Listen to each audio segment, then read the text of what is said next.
guys, welcome back to Magic TV. My name's Craig. It is 12 o'clock on a Sunday, which means it's time for a Q&A. This is where I take all of the questions that you guys have asked over the course of the week and I answer them to the best of my ability. Now, first of all, please follow me on Instagram. I am posting there probably 2 or 3 times a day. I'm putting a lot of content on there, teasing stuff that's coming up on this channel. So if you haven't already followed me on Instagram, please do so. Secondly, if you have a question and you want me to answer it next week, leave it in the comments to this video. There are so many comments on this channel. It's very difficult to keep track of any questions if they are not asked on this video. So if you want a question answered next week, please ask it in this on this video in the comments down below. And if I missed your question for some reason, I apologize from the bottom of my heart.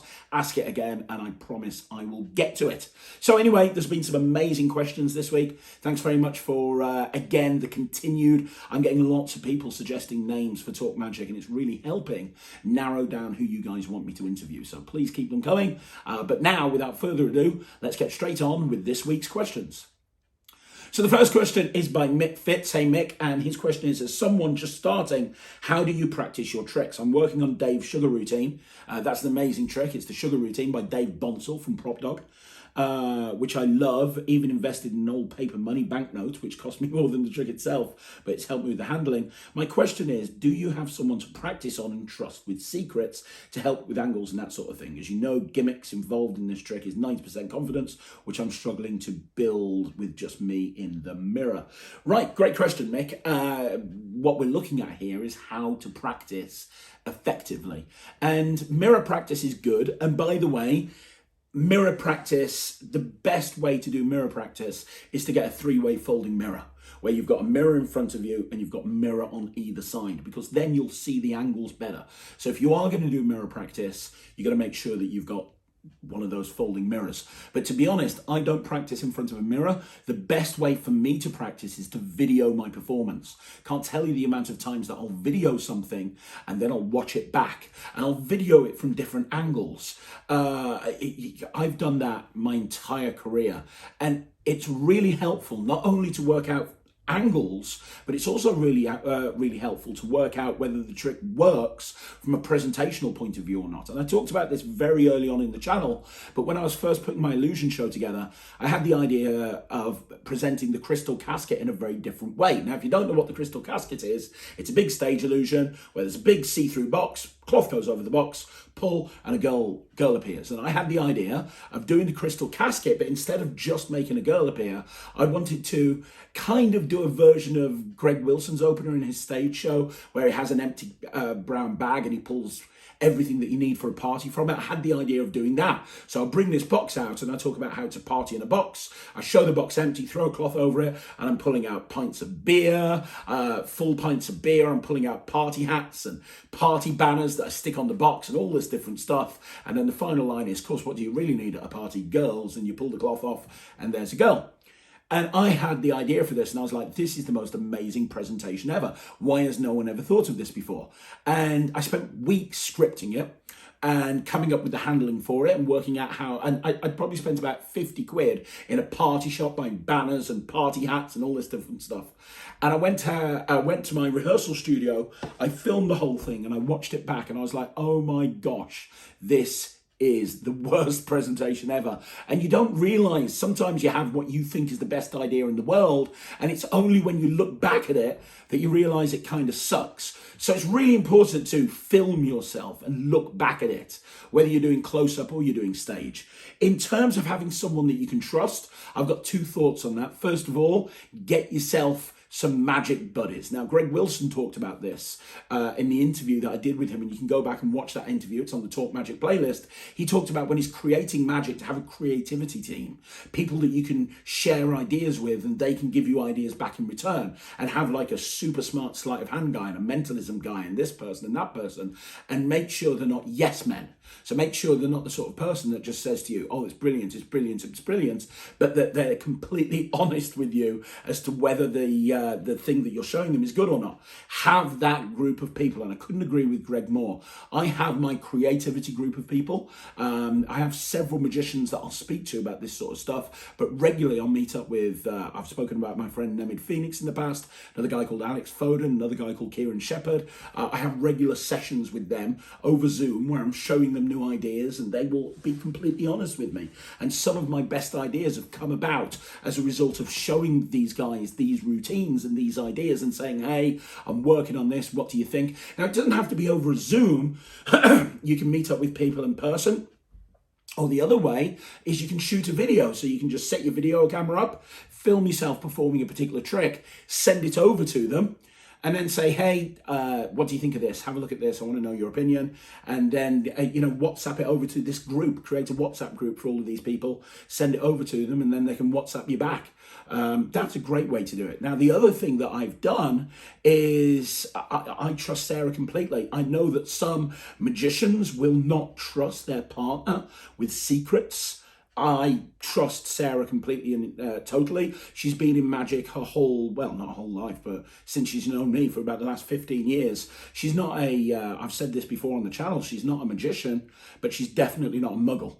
She knows more magic secrets than most. She's sat through so many magic lectures. So she is a perfect person for me to show routines to, because she'll tell me if it's good, she'll tell me if it's bad, she'll tell me if it's boring, she'll tell me if it's interesting, if it's a good idea, if it's a bad idea. And you absolutely need somebody with you that you can share those ideas with. So yeah, my big piece of advice is get yourself a group of people. You don't have to have them living near you. As I say, you can set up a virtual group where you're just sharing ideas with each other, but create that group of people that you trust, that will give you honest feedback. And then ideally somebody who lives near you or local to you, like in this case, Sarah, my wife. Make sure that they're open to helping you improve, because ultimately that's what it's all about. So I hope that answers your question, Mick, and thanks for asking it. Okay, so the next question is from Steve9. Hey, buddy. Hi, Craig. Hi, Steve. Would you consider doing a top 5 effects for hobbyists to do on friends and work colleagues, tricks that can have very different outcomes, easy to carry around, etc.?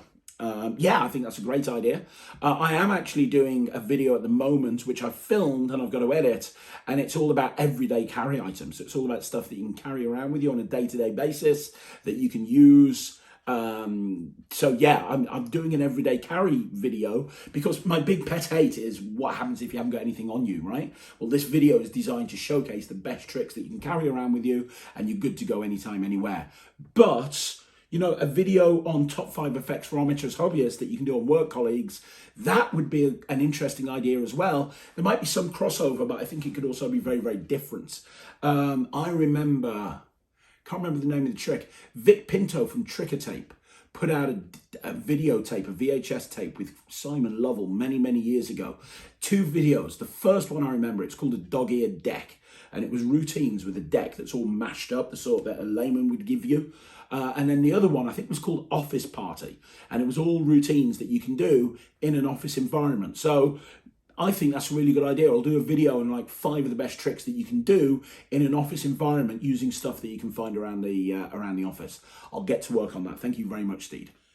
Okay, so the next question is by Pastor Jason Varnum. How you doing, Jason, I'm assuming? Thanks very much for the question. Hey, Craig, I have a comment on the question. I really enjoy your show. Thank you, and the variety you produce.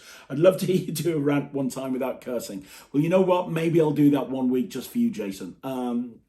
It's the one, it's the one video of the week that I do curse, because I think a lot of the points that I actually make, I feel that they land harder when I express exactly how I feel about them. And I grew up, my mom and dad brought me up as somebody who shouldn't be afraid of curse words, shouldn't be afraid of swearing. You hear people saying, if somebody swears, it shows that they're uneducated. And I completely disagree with that. Just because I swear from time to time doesn't mean that I have a bad vocabulary, or that I'm not, or that I'm unintelligent. It just means that in certain environments, I choose to use those words because I think they're the best words to use in that case. But you know what? Just for you, maybe I'll try and do a rant without swearing one day. You also have a question: what is the best place to get your material, whether it be DVDs, downloads, or books? Well, a lot of the material that so I don't know how much you know of my history, but I left the magic community about 7 or 8 years ago, 5, 6, 7, 8 years ago. I can't remember when. Pre that time, I was releasing a lot of content. I was releasing a lot of products, primarily through World Magic Shop, and then I did at the table with Murphy's Magic, and then I turned my back on magic and obviously came back about a year ago. Since coming back, I've started working with other companies.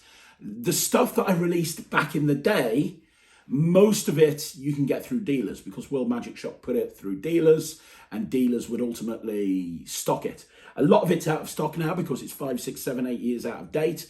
But you can still get things like some of my DVDs and some of my products are still available. The At the Table lecture, which I consider kind of my best of the best, that's available for like $5, $6, $7, something like that.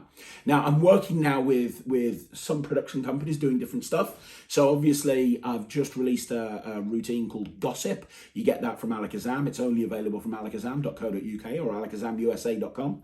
I'm working on a series of projects with D. Christopher at the 1914, and I'm talking about that on my Instagram account at the moment. I'm also working directly with Penguin Magic. I'm working with Murphy's Magic, and I'm also doing some stuff with Prop Dog. So that will come out over the course of the next year or two, because over the last few years I've still been creating. It's just I chose not to release anything, and now I'm slowly kind of taking what I consider to be the best of the best and maybe pushing it out there, but I'm in no rush. If you want to get access to all of my material, all of my routines, because I've created thousands of routines and only a very small percentage of those will be released, through projects and with gimmicks and so on and so forth. The majority won't be released that way. The best way to get access to all of that is Netrix, which I'll be talking about more when it launches. We're looking to launch it at the end of summer, September. Hopefully, if everything goes according to plan, that would be the launch date. And it's going to launch with about 100 different routines, and then we're going to be committed to adding maybe 10 or 15 new routines every fortnight. It's going to be mammoth, it really is, and it's not just my material on there, it's others that I consider close friends are putting material on there as well. But all of my creations, my coins, my cards, everything, I want it to be a huge resource. I want it to be like Netflix but for magic, and there's a whole bunch of stuff I've been filming for that a lot over the last 2 weeks. So the answer to your question, where can you get my material? The best place is wait to September, and then you can get Netrix if you want to, which will be a streaming platform, a little bit like Netflix, but for magic tricks. But standalone items like Gossip and Visible, which is the first project that's coming out through the 1914, they will be available directly from those particular producers. So I hope that helps. Okay, so the next question is by Gurjan Sangragan. Hello again. Thank you for asking another question. I'm glad that, I'm just reading what you've said here. I'm glad that my Memdeck video was helpful for you. That's really good. And yes, I will be doing a 5x5 on the best Memdeck tricks. I haven't actually filmed that yet. It is coming soon. I've got a few 5x5s that I'm filming over the course of next week. And the question, what are the top 3 skills I've picked up as a magician that have helped my personal development come to use in life outside magic? What an amazing question.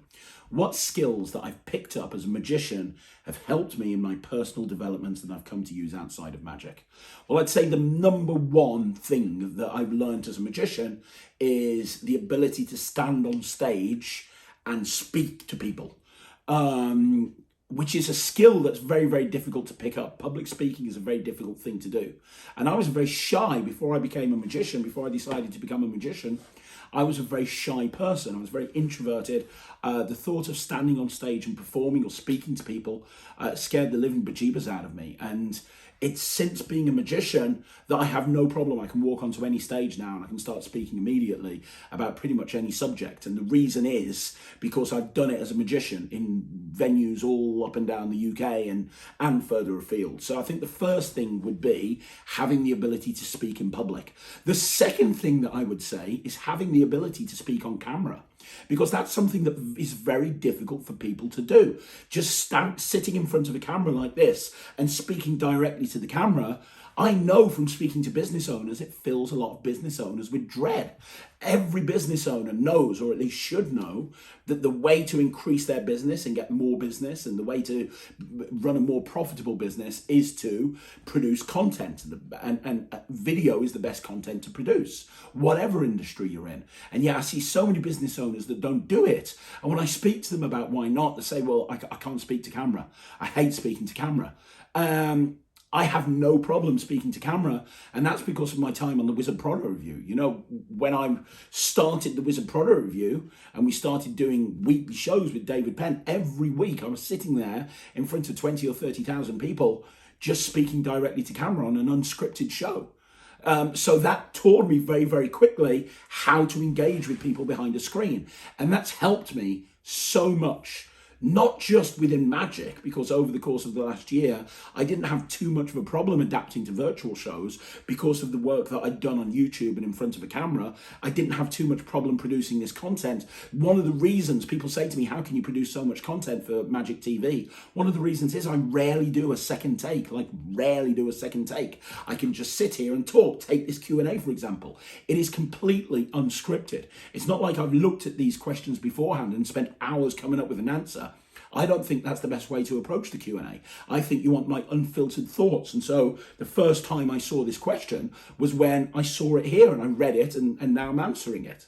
So the ability to be able to do that is huge. As a business owner, one of the ways that I've increased my business is by producing content like this. With Nonstop Kids, we've done so many vlogs on the best reason to have a virtual party, the best reason to have a garden party. That's come directly as a result of being a magician and the stuff that I've done on camera as a magician. So that's two. The third thing I would say, actually I'm going to give you four. The third thing would be organizational skills. Now I'm still terribly disorganized, I really am. However, where I am now compared to how I used to be, I'm a million times better. And it's so important to be organized. When you are a business owner especially, and I'm talking about business now, not really magic. When you're a business owner, it's so important to be organized because you have to know, you have to have access to all of these different accounts and all these different things and all this and all that and all the other, and a million different reasons why you should be organized. And one of the things that made me organized was having all of these magic tricks and oh my gosh, how am I going to store all of these? How am I going to keep all of these safe? How am I going to remember how to do all of these different tricks? And having that experience has helped me outside of magic running a business as well. So I'd say that's very important. The other thing that I'd say is just the ability to walk up and approach people. I've talked on this channel before about how I'm very shy outside of performing magic. If I go to a party with Sarah and I don't know the people there and they don't know that I'm a magician, there's a very good chance that I'll just sit in the corner drinking a pint unless somebody comes over to me. However, and that's because I choose to do that. However, if I'm at a party and people don't know me and Sarah wants me to mingle or I choose to mingle, I have no problem walking up to people and saying, hi, how you doing? And ingraining myself into the conversation because that's what I do for a living. Walking up to a group of people, interrupting them and getting them to listen to me is a skill that you learn as a magician when you're performing banquet or you're performing mix and mingle or you're performing cocktail reception. That's something that we learn as magicians, and that is one of the most transferable skills to the real world, because having that ability to integrate yourself into a conversation is important in a social situation. And it's also important in a business situation as well. If you've got business networking, or let's say you've got a boss and you're having a mixer, or you're having something where you're speaking to different departments, having that ability to step up and not be a shy little wallflower is so important. So there's four things for you. I could give you a list so long. I really could, of things that being a magician has helped me to do. And maybe I'll do a video on that. In fact, that's a great subject to a video where I'll do maybe 10 or 15 things that you can improve on by adapting the skills that you've learned as a magician. I think that'd be a great video. But off the cuff, off the spur of the moment, I'd say those are the four. Those are the four right there that instantly come to mind. I hope that helps. Okay, so the next question is from AD Star B 2007. AB Star B 2007. How you doing? What advice would you give to someone trying to break into the holiday park stroke cruise ship circuit? Well, that's a really great question. What advice would I give people?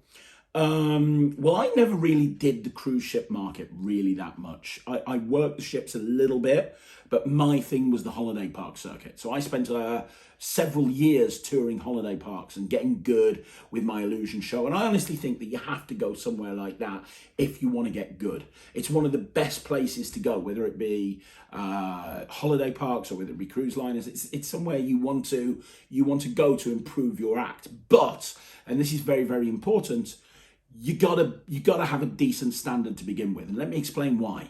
If you're doing the holiday park circuit, right, the ENTS manager will rate your performance at the end of every show. So they will rate what you were like as a person, if you were easy to deal with, and they'll also rate the quality of your show. And they'll base that rating on so many different factors, but one of the big things they'll rate it on is whether the audience stuck around till the end of the show. And that's the most important thing for them, because obviously the holiday park wants to make money, right? And one of the ways that they make money is by selling drink. Well, if when you walk out on stage, everybody's left and they've gone back to their chalets, well, then that's going to reflect badly on you, because your act did not keep the people in the room, if that makes sense. So they will base it on several different factors, but one of the big deciding factors is whether people stayed in the room or not. And it's the same on ships. If you do a bad show, they don't have the entertainment manager rate cruise ship acts, but what they do have is they send a rating form to the cabins, and the audience rate your show. And if you come back with a bad rating or below a certain rating, you're never going to get another contract again. So the first piece of advice I can give you is make sure that you've got a decent act to begin with, because if you haven't got a decent act, well, you're going to very quickly find that you're not going to be able to last. And I had a friend who I pulled some favors. He said, hey, I really want to get into the cruise ship market. Can you pull some favors for me? So I contacted an agency friend of mine and I said, look, can you give this person a break? He's a really good magician, blah, blah, blah, blah, blah. And they gave him a 3-week contract on a particular ship, right? Within a week, they'd kicked him off, because he was not very nice to deal with. He went in there with a massive ego, and nobody liked him, and he got kicked off within a week. And that reflected badly on me, because I was the one that promised he'd do a great job. So the point I'm trying to make is, first of all, make sure you've got a good act in place to the first place. Holiday parks and cruise ships are a good place to improve an act, but it has to be of a certain standard to begin with. Now, how I got into the holiday park circuit is I did the Brighton Fringe, and I contacted a whole bunch of agents and I said, hey, we're doing our illusion show at this venue. It's running for a week.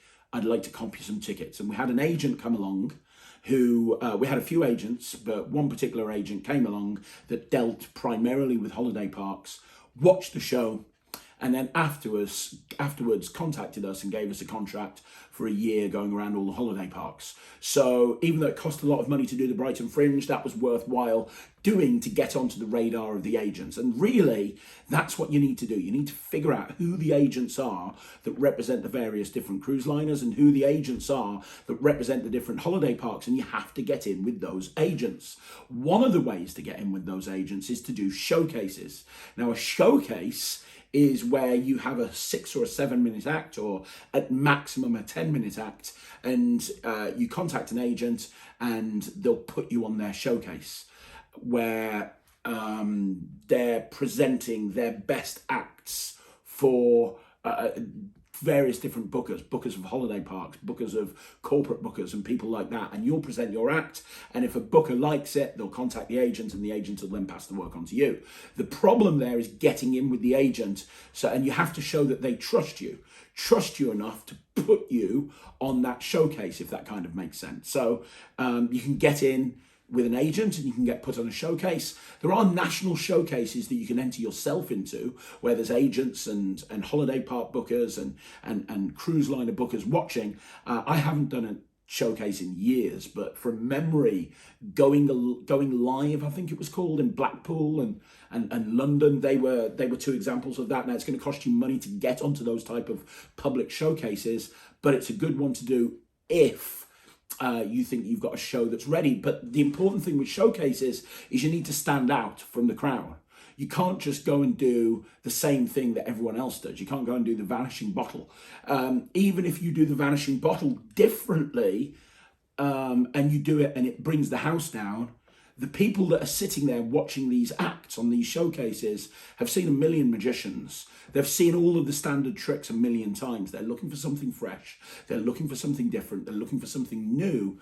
And and so you can't go out and do the same stuff that everyone else does. You have to make it unique and you have to make it different. And it has to look polished, and you have to think about everything with the music, with the lighting, with the stage presence, with your costume, the props, everything that you're doing has to look as unique as possible.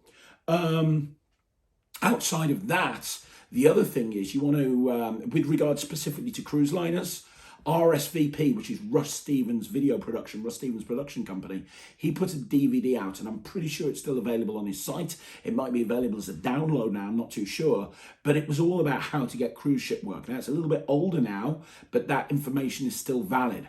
And I know a lot of people back in the day were contacting people like Russ Stevens and Russ Brown, who were putting them in various different contracts on various different ships. So the other way is network with other magicians. Speak to other magicians that you know are doing the holiday park circuit. Speak to other magicians that you know are doing the cruise ship circuit, and ask for their advice and ask for their opinion. And I suppose the biggest piece of advice is just put yourself out there. Make sure that you're everywhere. Don't just give up after, you apply for one showcase and you get told by the agent no. Don't just give up at that point and just go, well, it's not going to work for me because they've said no. Push for another showcase and another showcase and another showcase, and get yourself out there and make sure that everyone sees how good you are. And then when you've landed it, you'll probably get a week trial where they'll try you out first of all, or they'll give you a series of dates to try it out. You have to go in there and absolutely smash it, and you need to be the best that you can be, not just on stage, but you need to be the nicest person that you can be, so that everybody loves you, so they all have a positive experience of you, and they will want you back. And it's the old expression, isn't it? Be so good that they can't ignore you. If you are so good when you go to these trial dates that they can't ignore you, you'll be able to do as many holiday parks, as many cruise liners as you want. But it's about hustle, it's about hustle, it's about hustle, it's about getting yourself out there and making sure everyone sees why you are their best option. So the next question is by Schwartz Magi. Hey buddy, how you doing? Great Q&A, thank you very much. How do you reset your tricks while performing walk around? I don't mean tricks with long resets, but something like 3D advertising. How do you reset them without anyone noticing? Very good question. And you are right, some tricks are an instant reset. Now, let me start off by telling you what I don't do and what I don't think anyone should ever do. I don't think you should be between each table wandering off to try and go somewhere quiet to reset your tricks, because the booker is watching you. And if you're not hustling in between tables, they're just going to think that you're doing a really bad job. So I did a gig once, and I think I've spoken about this before on the channel. I did a gig once with another magician who I kind of knew fairly well. And he had this thing where he would go to the toilet in between sets to reset. They would go into the toilet to reset in between sets. And the booker came up to me halfway through and he said, "Is your friend okay?" And I was like, "Yeah, why?" He said, "Has he got diarrhea or something?" I'm like, "Not that I'm aware of." He said, "Because you're out there working really hard, and every single time he does a table, he disappears to the toilet for 5 minutes." And I said, "All right." So I had spoke to the guy, and he said, "Oh, no, it's not a problem. It's not a problem." I said, "Well, the booker's noticing this. It is an issue." And he just carried on doing it. And, that booker then gave me a lot of work in the future, and I never saw that other magician again. So the point I'm trying to make here is there's a right way and a wrong way to do this. And the wrong way is to disappear off the booker's radar and just go and reset for 5 minutes in between each table. What I tend to do, and I don't carry around long tricks that have a long reset. I just don't. I tend not to have long reset in between tricks, right? It's just, I think the longest reset that I have when I get with my carry that I carry to most gigs is Nick Einhorn's Nest of Wallets, because I use the little envelopes with that, right? So what I'm going to have to do when I finish a table is I'm going to have to take out the little wallet, take out another envelope, put that in the little wallet, put that in the medium-sized wallet, put that in the big wallet, put it back in my pocket. That whole thing takes about 30 seconds. That's probably the longest thing that I have to reset. Now, what I do if I'm working banquet tables or even any type of table hopping, so let's say I'm working a restaurant and I'm doing restaurant magic, whatever it may be, what I'll do is I'll walk away from the table and I'll kind of still be in the meat of it. So I'm still going to be I'm not going to have wandered off to one side. I'm still going to be in the meat of it. But I'm going to reset there very, very quickly, as if I'm kind of looking around to decide which table to go to next. And I'll very quickly reset, in that case, the wallet, and I'll just do this as I'm looking around, and then I'll put it back in my pocket and I'll move on to the next table. That's typically how I would tend to do it. Although, to be honest, outside of that trick, pretty much everything is almost an instant reset. I try to work out ways to actually reset the trick as I'm going along. So I do something with the Svengali deck, which is absolutely killer. And it involves a particular setup that takes a few seconds. As I'm doing the routine, I'm resetting the trick in front of the audience. So when I've finished it, all I have to do is shift the position of one card as I walk away from the table, put it back into the deck, into the box, into the tuck case, whatever, put that away, and I'm reset, ready to go again. So that's very, very important to understand. Big piece of advice: analyze your tricks and work out ways of doing the trick and resetting the trick as you go along. That would be the best way to do it. The second way would be if you've got loads of tricks that require quite a long setup, then can you have like 3 sets worth of material before you have to go and do a reset? And what I mean by that is, can you have enough material on you to do that table, then immediately walk over and do a different set with that table, and immediately walk over and do a different set with that table, because at least then the booker can see you're hustling from here to here to here. Then you might need to go away and spend 5 or 6 minutes resetting. But in your typical, like let's say I'm doing a wedding breakfast, normally there's going to be a period after 3 tables, there's going to be a period where food's getting burnt down or food's being collected, or there's going to have to be a turnaround position where I have to step away for a minute anyway. That'd be the perfect time to reset. Can you hold off on resetting all of that material until you have to take a step back from performing anyway? Because if you can do that, then nobody will notice that you're having to reset your props, because that's the moment that you would step away anyway. Does that make sense? Other than that, like I said, if you do need to reset, whatever you do, don't go and stand by the bar and put your tricks down on the bar and try and reset them. Don't go away to the toilet or into another room. Literally, if you've got something reset that you definitely need to do on the next table, then just very, very simply, just do it act like you're looking around to decide which table to go to next, and just reset it, put it away in your pocket, and you're good to go again. Hopefully that makes sense, but if you want more clarification, ask me down below and I'll go into it in more detail. Okay, so the next question is by Mr. Harmon. Hey, Mr. Harmon. Brilliant Q&A. Thanks very much. Really appreciate it. Here's my questions for today. Okay, so question number 1. Do you prefer stage or close-up? Well, the answer is very, very simple. The answer is stage. I love close-up. And I love performing close-up, but there's 2 reasons why I prefer stage over close-up. And the first reason is the ability to take people on a journey. And what I mean by that, let's say that I'm doing a corporate event and I'm there for 2 hours, doing 2 hours walk around close-up magic. And let's compare that with a 45-minute show on stage at the same corporate event, right? If I do a stage show, I grab the attention of the audience straight away. That's my goal, to come out there, engage the audience, grab their attention. Once I've got their attention, I have the ability to take them on a journey. I can link routines into other routines. I can take them on a high, I can take them on a low. I can do callbacks, and I do in my show. The first thing that I do in the show calls back to the last thing that I do in the show. and I can take them on a journey from the beginning to the end. When I'm doing close-up, I've got like maybe 5, 6, 10 minutes at the most with each table, depending on the amount of people there. I could have the best table of people in the world. I could have the best group of people in the world. I could be getting David Blaine style reactions. I could have people absolutely losing their mind over the magic that I'm performing. But when I've finished at that table, they're going to forget me, and I have to then move on to the other table, and I have to win them all over again. That's not the case.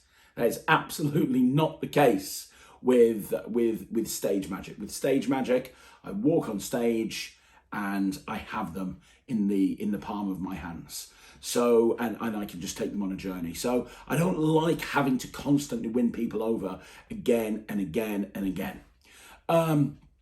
Secondly, the audience will, for some reason, you are treated with more respect when you do stage magic. When I do close-up magic and I ask for somewhere to change, normally, unless it's in the rider, I am directed to the disabled toilets. Go and change in the disabled toilets, or go and change in your car in the car park, or wherever it may be. They don't have any provisions for the close-up magician, right? That's been general. Sometimes places do, but as a rule, you're a second-class citizen. And I totally understand why. If you're at a big corporate event and there's 1,000 people in the audience, obviously the main event for them is going to be what's happening on stage. The little close-up magician that's wandering around doing magic at the tables, that person is nowhere near as important as what else is going on. Whilst if you are on stage, if you are the after-dinner speaker, if you are the illusion act, if you are the magician, if you are the compere or the host or whatever it is you may be, you are treated with more respect at the venue. They will have a changing room for you. They will do everything that they can to make you happy. For some reason, you're treated with more respect as a stage performer than you are as a close-up performer. And also, the audience, they kind of look up to you more as well. They've probably seen lots of close-up magic before. They've probably never seen somebody on stage. So even though you're walking out onto that stage cold, because it's a harder thing to do, unless people do stage magic, you get more respect immediately when you go on stage. The other thing is, you can make a lot more money as a stage act than you could do as a close-up magician. If you do it right, put a 0 on whatever you make as a close-up magician. Now, not in every environment. You know, if you're doing holiday parks, it's not as well paid. But we've already discussed that. That's where you go to learn and get better. But your standard corporate show versus your standard corporate close-up magic, you can make an awful lot more money. Now, there's a lot more hassle involved a lot of the time when you're going and performing on stage, but you will make a lot more money. So for those reasons, I prefer stage magic. Now, don't get me wrong. I love doing close-up, and I'm never going to stop doing close-up because close-up is fun. I have a passion for performing close-up, and generally, as a rule, the magic that I learn and practice and create is close-up magic. And I love close-up magic, but when I'm out performing, if you said, right, you've got a choice, you can perform on stage or you can perform close-up, I would choose stage every single time. And it's also more of a challenge to me as well. That's a personal one. It's more of a challenge to me. I can just go and do a close-up job and I'm just going to smash it. I know I'm going to smash it. I'm going to smash it every single time. I can do it without even thinking about it because I've done close-up magic every single day of my life for 20 or 30 years or however long it's been. But on stage, I've performed on stage less. I think I started performing on stage in 2011, maybe 2010. So I've only been doing it for a decade. And even now, still, I go on stage sometimes and I get a little bit nervous when I look around the corner and I see there's like 1,000 people in that audience and they all have that look on their face, right, okay, impress me, magic boy. I know that I'm going to have to work hard to grab their attention, and I still get nervous. And I like being nervous because I've talked about this on the channel before. When you're nervous, it means you care. And I like pushing myself. I like pushing and breaking comfort zones. So for all those reasons, I prefer performing on stage than I do close-up magic. Okay, so the next question is from John 2. Hey, John. Here's my question, Craig. You got to interview some amazing magicians. Yes, I have. If you got to pick, who would you love to interview you? Well, you know what? Getting more and more people asking for me to do an interview, and maybe at some point I will. And I think that the person who interviews me would have to be somebody who knows me quite well. And I think that's important, or at least knows my career and knows what I've been through. And I think because one thing that people have said about the Talk Magic interviews is, oh, I really enjoy the interviews, you're a great interviewer. And one of the reasons why a lot of people say that's the case is because I'm asking the right questions. And I never script the questions like this. I never script the questions. I sit down with the person and I just kind of go with the flow. But I'm interviewing people who I know. I'm aware of their career. I've probably in many cases followed their career and I've been a big fan of theirs. So I can ask questions that are fairly insightful because I know what they've done, I know what they've accomplished, and so I can guide them in the right direction, if that makes sense. And I think that's the job of a good interviewer, is to guide the person you're interviewing in the right direction. And also letting them talk, I think, is really important as well. I've seen so many interviews on various different podcasts, and the interviewer wants to be the center of attention. The interviewer is the person that's trying to push themselves into the limelight. And I think that the interviewer is just there to guide the conversation and ask the right questions for the person being interviewed. So I think if somebody was interviewing me, I'd want somebody who's not going to try and take over the conversation by talking about themselves. And I'd also want somebody who knows me fairly well so that they can ask the right questions and push me to give the right answers. Because as a person being interviewed, you can't give away the information you want to give away unless you're being asked the question, right? Does that make sense? So I think that the job of an interviewer is very important. So I'd have to pick the right person. It'd have to be somebody who knows me and somebody who would ask the right questions. So let me throw it over to you guys. Would you like to see an interview with me? Like a really in-depth Talk Magic style interview? If you would, who do you think would be the best person to interview me? Let me know in the comments down below. I'd love to know, because it's something I'm thinking of doing, but I'd like your guidance. So please help me out, guys. Okay, so the next question is by Maximon Moro Magi.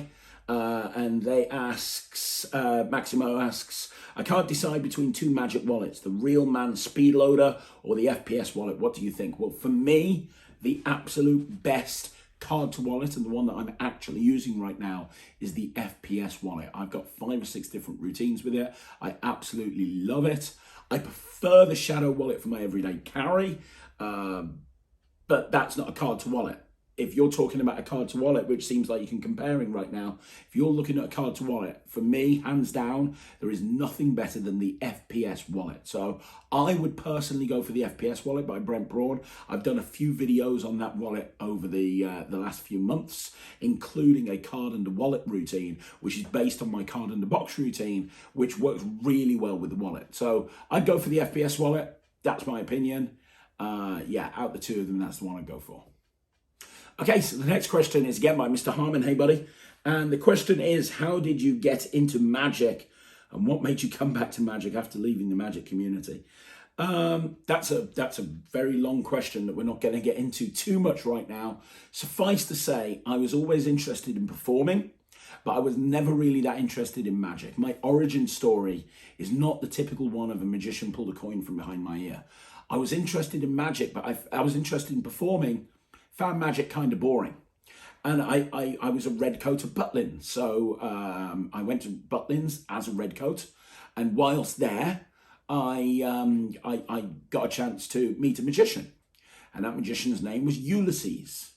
And Ulysses was an amazing magician, right? An amazing magician, or at least the first magician that I saw. And I fell in love with Magic after watching him. I saw him perform so many times, fell in love with him, and bought but then I basically spent all of my money on Magic. So I was at Skegness Butlins, and when I was at Skegness Butlins, there's a market just down the road in one direction, and in the other direction in Skegness, there was a big magic shop. And I would spend all of my money that I earned from Butlins on Magic. So I started off by going to this market store and buying all of their trick decks, and I bought ghost decks and Svengali decks and blank decks and things like that, and all these weird and wonderful gimmicks and dynamic coins and spot paddles and stuff like that. And then when I bought all of their stuff, I went to the magic shop all the time, and I was buying all of the Eddie Gibson coins, and I was buying Coin Unique and kangaroo coins and all stuff like this. And I also started buying a couple of books, and I got the Paul Daniels Adult Magic book from there, which taught me how to riffle shuffle and waterfall shuffle. So that's kind of how I got into magic. I spent the entire summer season at Butlins practicing magic and performing on stage, and that's when I got the bug. I'm not going to go into that any further because there's a lot more to it, but that kind of sums that up. Why I left the magic community, I've kind of talked about this before. I'd got to a point where I was very bitter towards the magic community. And it came from being on the Wizard Product Review. And I understand that I was getting hating. I was getting hate mail. I was actually getting hate mail. I was getting death threats from the magic community almost daily because of the stuff that I was doing on the Wizard Product Review. The Wayne Dobson stuff that happened back in the day, Red that happened back in the day, all of that. There's a million other things. All of that led to me being not very well liked within the magic community. And coupled with that, at the same time, Sarah became pregnant with Ryland, and I kind of sat down with Sarah and we realized that we had to focus on the business. I couldn't dick around just fannying around making review videos.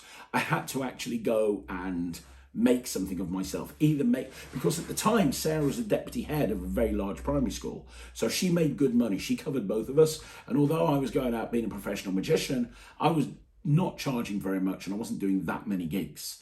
So we decided that I needed to focus on my career and not focus on the Wizard Product Review.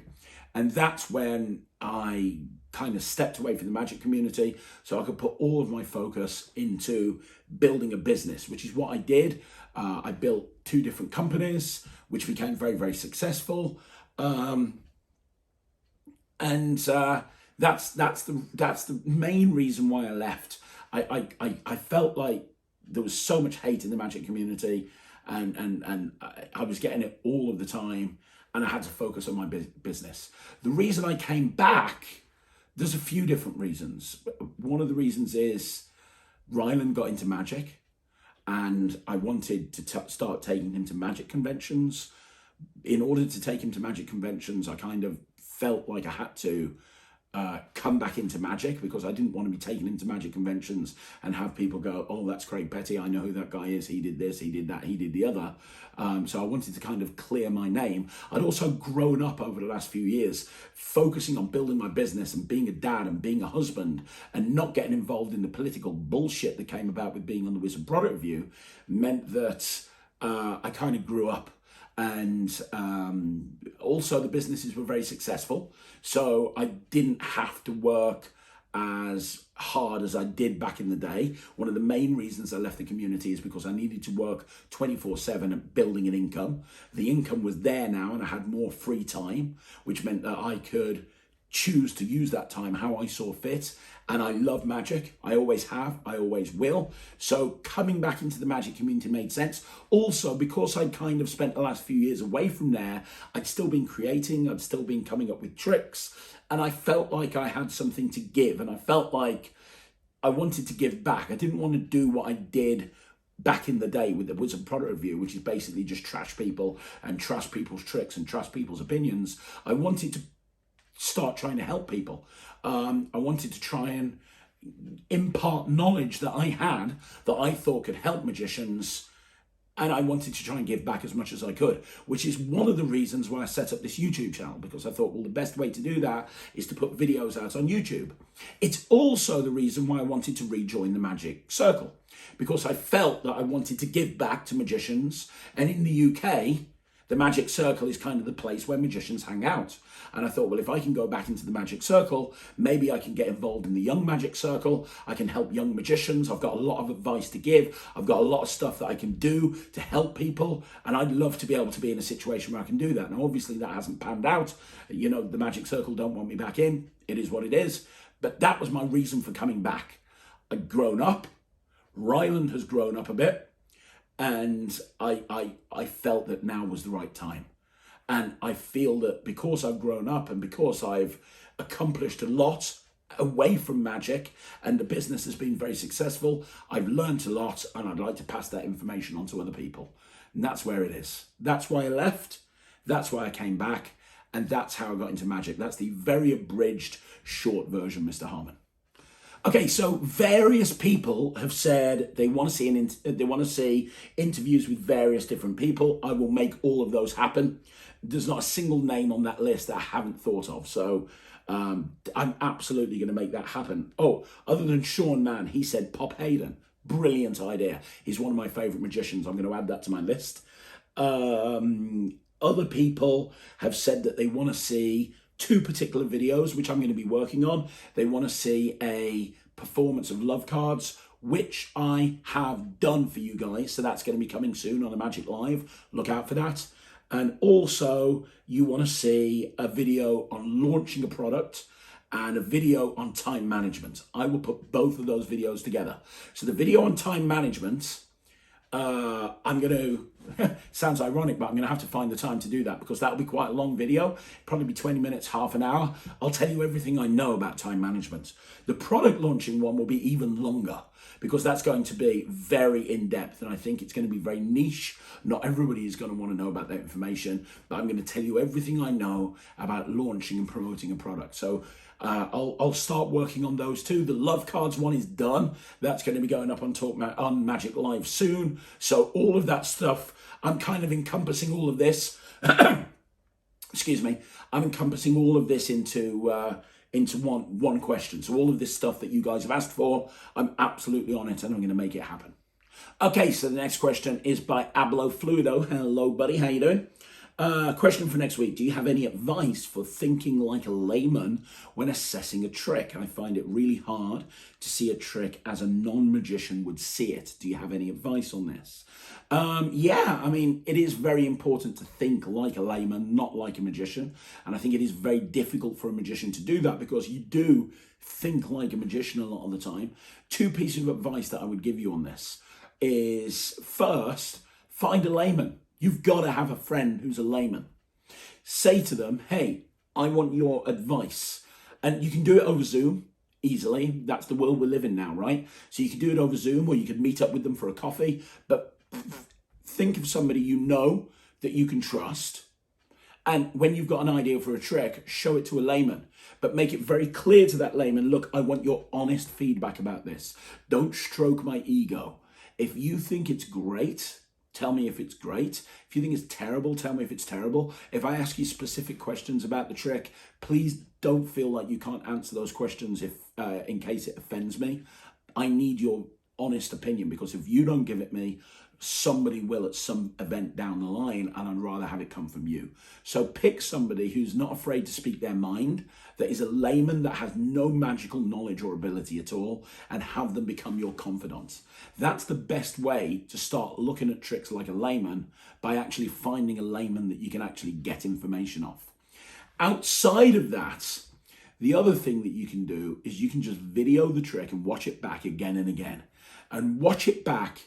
And first time you're going to watch it as a magician. You've got no choice. It's who you are. But then watch it again and try to make a conscious effort to look at that like a layman. And say to yourself, what would a layman think there? What would a layman think there? What would a layman think there? And don't forget to take notes. That is your friend. Have a notepad with you and take notes all of the time. That's the big piece of advice I could give you. So number 1, get yourself a layman friend. And number 2, make sure that you video it and look it back at again and again and force yourself to think like a layman. Okay, so the next question is the F.P.S. And the F.P.S.'s question is, what are your thoughts on Chris Ramsey? Have you ever been interested in him as a magician and his channel, or have you never met him before? Never met the guy, ever. I don't know him for Adam. And in all honesty, I haven't seen much of his stuff. I didn't get involved in the YouTube scene much up until about a year ago. And at that point, he'd switched to Puzzle Guy. I've looked at a lot of his latest videos, and I subscribe to his channel, as does half the world. And a lot of his latest videos are all about this puzzle and that puzzle, and puzzles actually not only disinterest me, but they piss me off, because a lot of the time I can't do them and I end up just smashing them against the wall. So puzzles are not my thing. Or the other thing that I've seen him do recently as well is he does reaction videos watching other magicians' tricks. And in all honesty, I think that's dumb. I know that a lot of people do it, and I know it's a great way to get views on YouTube. And I've had people say, hey, will you do a reaction video on my trick? No, I won't, because I think it's dumb. Who wants to sit there watching me, watching someone else's trick, and then going, that was good, that was good, that was good, that was bad, that was good, that was bad, that was bad, that was good. It's just dumb. So I'm not into the whole reaction videos. Reacting to magic, and I'm also not into puzzles, and that seems to be what he's doing right now. Now, I'm aware that he has videos on his channel in the past which are all magic based, and that's cool. I haven't seen many of those. However, and I know he worked for Illusionist for a while, but again, I'm not aware really of anything that he produced. I know he's got a new show that's just come out, but again, I haven't seen it, but I'd like to. I've got no problem with the guy. I just don't know his body of work. I have massive respect for him, because you can't get that many subscribers on YouTube without working your absolute arse off. He must have worked his arse off in order to get the following that he has. And he's got a good look, and he's great to camera, and he seems like a really nice guy, and I'd like to get to know his material more, but I don't really have an opinion on him because I don't really know him, to be honest. So that's where it is. If you can point me towards some of the stuff that he's done, or point me towards specific videos that you think I should have a look at, I would love to have a look at those. But beyond that, I don't really know much about him. And the final question today is by Sean Andrachak. How you doing, Sean? Question: I really do not like magic that it seems like all you are doing is trying to show the spectator he or she is wrong. You talk about the 3-shell game last week as the perfect example. Where is the P? Wrong again. What is your general opinion on this type of magic, and any ideas how to frame them so you're not trying to put across that your spectator is always wrong? Now, good question. And I totally understand where you're coming from. I get it. And in many ways, I agree with you. However, what you have to understand is, in the wonderful world of magic, there are totally different ways to perform. And just because one person chooses to perform that particular way doesn't mean that they're wrong and that you're right, or vice versa. It just means that different people perform in different ways. Now, take me, for example. I actually have, if you've seen me perform on this channel before, a lot of the time, I'll kind of perform in that confrontational style. Look at my card under box. It's a perfect example. I'm going to get the card under box. Did you see it go? No, you missed it. I can't believe you missed it again. Did you miss it again? Did you miss it again? Lots of stuff in my act that are designed to kind of put Layman in that challenge situation. I do 3 shells and a P. I also do 3-disc Monty. I do 3-card Monty. I do fast and loose. I do a whole bunch of routines like that. And that works for certain environments. However, I also have other routines where I empower the spectators. One of my most popular routines that I ever published, which I put on Flipped Out and then I published again on my At the Table lecture, is a routine called Empowerment, where it's a 4 coins across routine, but the spectator does the magic. They're the ones that does the magic. They make the coins disappear. They make the coins reappear. They do everything. It's about empowering the spectator. And when I go to a gig, I can go in one of 2 ways. And I think it's very important to choose the way that you go based on the audience. So you're going to see, if you watch my video on how to handle hecklers, you can see that in that sort of video, I do a lot of challenge magic. A card to pocket is a perfect example. I'm going to get the card in my pocket and you won't see it go. Oh, did you see it go? And it's playing with the audience. It's about the banter between you and the audience. And it's about ad-libbing and taking the script, but then moving on from the script based on what people are saying. It kind of like that bar-style magic. Now, that works in certain situations, but there's other situations where I wouldn't go down that route. There's no way in a million years I'd go down that route. And instead, I'd frame it in a completely different way. Now, that's fine, right? So hopefully you understand, although you personally don't like that whole, you're wrong, and I totally understand. And although I like it, there's certain situations that I would never do it. And I've been to places where I've seen magicians use that style in an environment where it's totally not appropriate, and I've cringed. And that just comes from experience. So I understand where you're coming from. However, you have to understand that there are times where that style would work, and it's about knowing your character. My character is a cheeky chappy that likes to pull the wool over people's eyes and do it with a smile on his face. Your second part of the question, which is any ideas how to frame the routine so that you're not, so the spectator's not always correct. Again, it's not something I've really given much thought to, because if I'm putting a routine together where, take the 3 shell game as a perfect example, because you referenced it.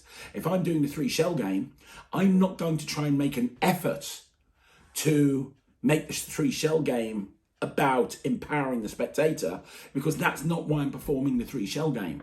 If I wanted to empower the spectator, there's a million other routines that I could do that wouldn't be the 3 shell game. The advantage of things like Fast and Loose, 3 disc Monty, 3 shell game, the list goes on and on and on. They are designed to be con games, to say to people, hey, don't trust me. It's how I perform my chop cup routine. Don't trust me. I'm going to get this ball underneath this cup and you won't see it go. Did you see it go? No, I can't believe you missed it. We'll do it again. Watch the hand, not the cup. Did you see it go? No. There's certain routines which will work. So my advice would be, if you're dead set against that style of performing, and again, that's absolutely fine that you are, if you're dead set against that sort of that style of performance, don't look into routines that are designed to challenge the spectators. Don't look into the 3 disc Monties. Don't look into anything like that. Instead, look into routines, billions of routines out there that are designed to go in a different direction, designed to empower the spectator. There's so many different ways to do that. Look at Out of This World and the million different variations where they're separating the colours themselves. That's a perfect example. Look at all these different versions where the spectator apparently does the magic. There's millions of tricks like that. Don't waste your time trying to fit a square peg into a round hole. It's a square peg. There's going to be lots of people out there that have a square hole, and for them that square peg is perfect. You have a round hole. Instead of trying to force that square peg into that round hole, find yourself a round peg, because then it will go in smoothly. And that's all about knowing your character, knowing the type of magic you want to perform, and then that will help with your trick selection. Okay, there is one final question, which is from Jason Boswell. How are you doing, Jason? He would love to see an interview with Brad about public speaking. He normally does about 10 events a year, anything up to 1,000 people, but a year of Zoom presentations has made him nervous about getting back out there. With Zoom, you can script ahead what you want to say, and it's easy for that to become a crutch. Totally agree. I have reached out to Brad. I actually have a call with him on tomorrow, actually. So I actually have a call with him tomorrow for a couple of hours. I'm helping him with his YouTube channel. So I'm going to be giving some advice on YouTube and how to actually grow his YouTube channel. And I'm going to turn around to him at the end of that. I'm going to say, Brad, I hope you like my help with YouTube. Now, can I ask you a favor? Could you film this for my channel? Because it would be amazing. And I think a lot of people are going to want to get something out of it. Because Brad does camps on Be a Better Speaker. He does these Be a Better Speaker things. I've been on there, brilliant. It cost me about £500 to go on it. So if I can get him to do that for you guys for free, that'd be amazing, and I think I can. So I'm going to speak to him, Jason, and I'm going to get him to film it. And if I do, I'm going to get him to film it very, very quickly in the next week or two, and I'll get it uploaded as soon as it's filmed and edited.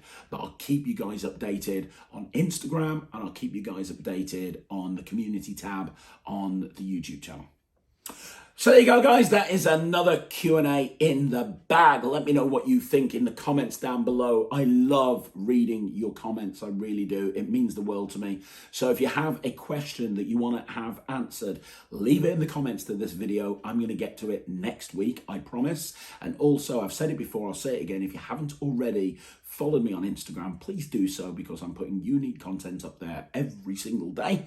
And one more time, thank you very much for joining me on this Q&A. Don't forget, we got a review show special this evening at 9 o'clock, and this is something I've been working on. Now, what this is, and this is a new concept, a lot of people actually mentioned this on the channel last week. They said they wanted to see a comparison video. So what I've done is I've done a review show where I've taken 4 products that are new, that have only just recently come out, that I don't like, and I've recommended 4 products instead that I do like.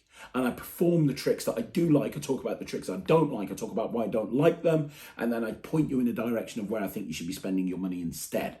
So it's a new thought for me. It's a new idea. I'm doing it as a one-off review show special this Sunday. I want you guys to let me know what you think about that. So have a look at it and let me know in the comments down below, because if enough of you like it, I'm going to do another one. I think it's really cool. All these people that said they wanted to see comparison videos, I think you're going to get a kick out of that, because I wanted to do a comparison video, but I wanted to do it in my own way.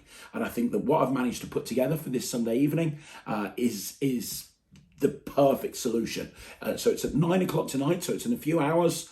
Let me know what you think of that video in the comments to that video. And I'm going to be back again tomorrow at 9 o'clock with a 5x5, at 2 o'clock with the shorts, and at 6 o'clock with a Magic Live. I'll see you then. Thanks very much for watching. My name's Craig from Magic TV.